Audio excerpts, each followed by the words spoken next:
जय श्री कृष्णा। राधे राधे भक्तों, आज हम आपको सुनाएंगे राई दामोदर की कहानी।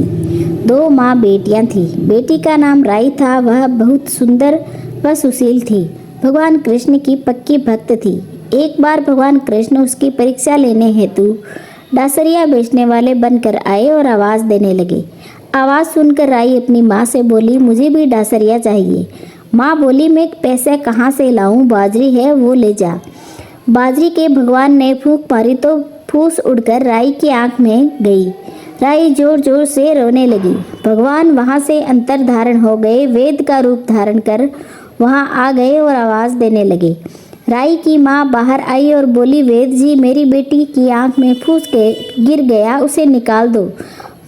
भगवान बोले, अगर मैं फूस निकालूं तो उसका विवाह मेरे साथ करना पड़ेगा। राई की माँ तैयार हो गई, सगाई कर दी। कार्तिक शुक्ला एकादशी के दिन विवाह निश्चित किया। माँ सोचने लगी, बेटी को क्या दूंगी।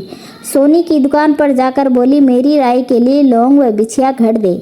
सुनार बोला, मुझे समय नहीं है, मैं तो कृष्ण भगवान के गहने घड़ रहा हूँ। हलवाई व बढ़िया जो भी जहाँ भी गई उसे यही जवाब मिला। माँ तो घर आ गई, अब क्या करे। वह घर आई, झोपड़ी महल में बदल गई। आनंद हो गया। ठाठ से विवाह की तैयारियां होने लगी। भगवान बारात लाए। माँ ने खूब ठाठ से राई का विवाह भगवान कृष्ण के साथ कर दिया। भगवान राई को लेके द्वारका में गए तो राई के महल में ही रहने लगे। दूसरी रानियां चिढ़ने लगी।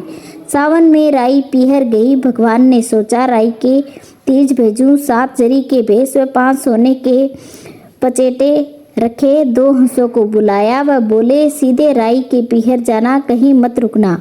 राधा रुक्मण को जब पता चला, उन्होंने हंसों को अपने महल में बुला कर कहा, थोड़े मोती चुग लो। हंस आ गए, मोती चुगने लगे। राधा रुक्मण ने सारा सामान निकाल उसमें फटे पुराने कपड़े व 5 कांटे बांध दिए।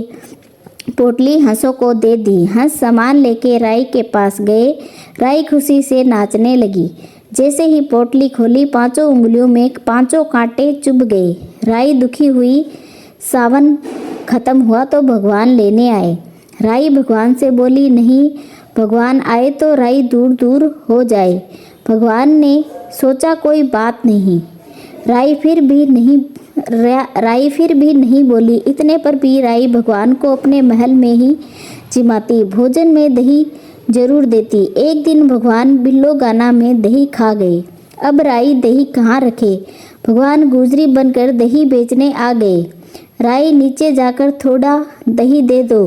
गुजरी रूपी भगवान बोले, राई, तुम उदास क्यों हो? हमने सुना आप भगवान से नाराज है। राई बोली, तुझे क्या मतलब, तू जा। तो गुजरी रूपी भगवान बोले, हम सहेली जैसी है तो मन की बात कहो, मैं किसी से कुछ नहीं कहूँगी। राई ने सारी बात सुना दी। सुनते ही भगवान को अचंभा हुआ और वे असली रूप में आ गए और बोले, ये कैसे हुआ? मैंने तो जरी के बेस व सोने के पचेटे भेजे। भगवान ने हंसों को बुलाकर पूछा, तुम कहीं रुके तो नहीं? हंस बोले, राधा रुक्मण के महल में रुके और कहीं नहीं रुके। भगवान ने राधा रुक्मण को बुलाया और पूछा, आपने ऐसा क्यों किया? वो बोली, आप हमारे महल नहीं पधारे, इसलिए हमने ऐसा किया। भगवान बोले, आप हमको प्रेम से बुलाते हैं तो हम जरूर आते हैं। फिर भगवान बोले, कार्तिक का महीना राई को दूंगा, 5 दिन पंचतिथिया राधा रुक्मण को व 11 सत्यभामा को दूंगा। भगवान ने सबको मान दिया। हे भगवान, राधा रुक्मण राई का मान दिया वैसा सबको देना। घटती को पूरी कर जो, पूरी को प्राण छोड़ जो, भूल चूक माफ कर जो। बोलो राई माता की जय, रुक्मणी माता की जय, कृष्ण भगवान की जय, राधा रानी की जय।